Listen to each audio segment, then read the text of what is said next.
जय जगन्नाथ दर्शक बंधु धर्मज्ञान टीवी यूट्यूब चैनल परिवार को आपण मान को स्वागत।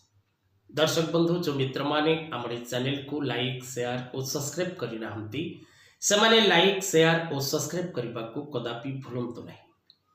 दर्शक बंधु आज कार्यक्रम माध्यम आम एक विशेष उपस्थापन रखीचु। जो उपस्थापन टी होची तीन गोटी राशि व्यक्ति विशेष तीनोटी कर्मरु निवृत्त रहिबा को चेष्टा करंतु। दर्शक बंधु जेपरी अनल बा निया लागिले पानी द्वारा निया लिभा जाए, जेपरी भोक हेले आमे खाद्य खाऊ, जेपरी आपण निजर लज्जा निवारण करबा पई वस्त्रर आवश्यकता रही, सेहीपरि भावरे किछि राशिर व्यक्ति विशेष मानक पई किछि नियम मानिबार आवश्यकता रही। मानिले ठाकुर दर्शक बंधु न मानिले पत्थर। तेणु आपणकर विश्वास एवं आपणकर श्रद्धा जदि सृष्टि हुए तेबे करबा को चेष्टा करिवे एवं करबा द्वारा कौन फल मिलुसी निश्चित भाव रे आपण जानि परिबे। तेणु आजिर विषय वस्तु होची तीन गोटी राशि एही तीनोटी काम कदापि करंतु नाही, नचेत हेबे निश्चित भाव रे बर्बाद। तेणु बर्बाद हवा ठारू बंची रहिबा निश्चित भाव रे आवश्यक। कौनसी समय आमे अशुभ फल प्राप्त करिबा अपेक्षा शुभ फलर आशा करिबा, शुभ फल प्राप्ति पई प्रयास करिबा निश्चित भाव रे आवश्यक रही। तेबे दर्शक बंधु ज्योतिष शास्त्र अनुसार विभिन्न प्रकार नीति एवं नियम रही। जो नीति एवं नियम को आमको मानिबा को पड़ता है।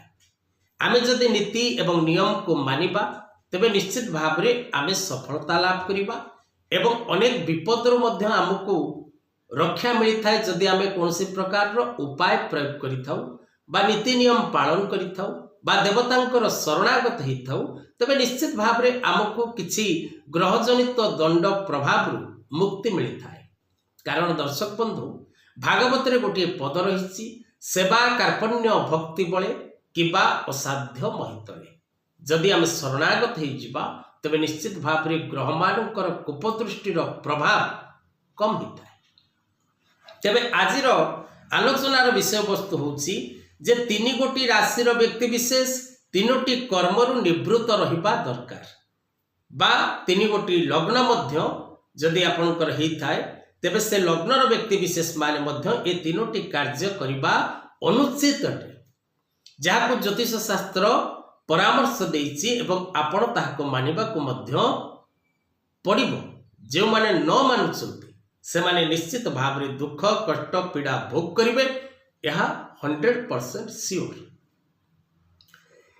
तबे दर्शक बंधु तीन गोटी भाग्यशाली राशि एवं तीनोटी नियम आपणकर जदि से राशि अनुसार राशि रही थाए बा लग्न जदि भी रही थाए तेबे आपण ए तीनोटी नियम को पालन करने को चेष्टा करंतु। निश्चित भाव रे आपण को मिलिबो पूर्ण सफलता। प्रथम आम जानिबा दर्शक बंधु जे केउ तीनोटी काम करिबा अनुचित, कौन करिबा अनुचित, शास्त्र कौन पई ए तीनोटी काम करिबा को मना करिछि एवं केउ समय रे करिबा अनुचित एवं तापरे आमे जानिबा जे केउ राशि व्यक्ति विशेष माने ए तीनोटी काम करिबा अनुचित अटे।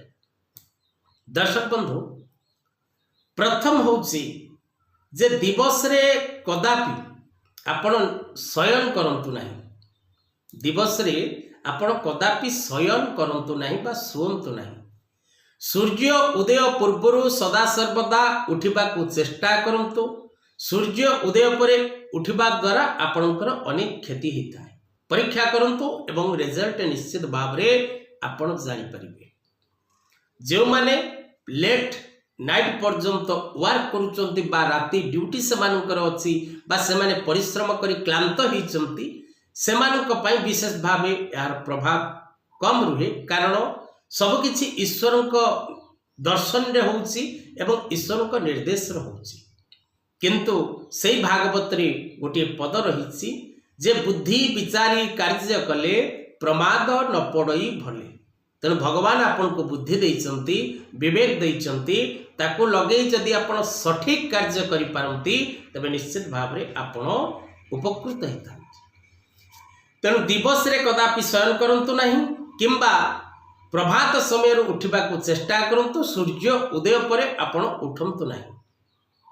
द्वितीय दिवस रे केबे आपण स्त्री सहवास करंतु नहीं। एवं तृतीय रे दर्शक बंधु आपण कदापि दिवस रे आमिष भक्षण करंतु नहीं। मत्स्य मांस आमिष कदापि दिवस रे आपण भोजन करंतु नहीं। ए तीन गोटी काम तीन गोटी राशि करबा अनुचित हम प्रथम आलोचना करथिले। एवं से तीन गोटी राशि प्रथम राशि मेष राशि। मेष राशि रो पंचमेश होचंती रवि। द्वितीय राशि सिंह राशि जो राशि रो लग्नेश होचंती रवि। एवं तृतीय राशि धनु राशि जो राशि रो भाग्येश होचंती रवि। तेणु ए तीनोटी राशि व्यक्ति विशेष माने विशेषकर सूर्य उपस्थित समय जदि यही तीनोटी काम करती अर्थात दिवस रे जदि यही तीनोटी काम करती तेबे केबे से जीवन में शांति बा सक्सेस प्राप्त करि पारंती नाही। ए तीनोटी कामरू आपण निवृत्त रुहंतु एवं निजर भाग्य को परखिक देखंतु आपणकर डेवलपमेंट होउची बा नाही। ये तीनोटी राशि व्यक्ति विशेष माने जदि प्रत्येक दिन सूर्य नारायण पूजा करती तेबे तीनोटी राशिंकर भाग्य रे ओ आश्चर्य जहाँ में परिकल्पना करि नथिबा। कारण सूर्य सकल शक्तिर आधार। जदि विशेष करी ए तीनोटी राशि व्यक्ति विशेष माने प्रत्येक दिन सूर्य नारायण पूजा करती सूर्य नारायण को प्रणाम करती आदित्य हृदय स्तोत्र पाठ करती तेबे ए राशि व्यक्ति विशेष मानकर भाग्य रे आकस्मिक परिवर्तन आसी थाए। आज कथा वस्तु को एठी रखिबा। जय जगन्नाथ।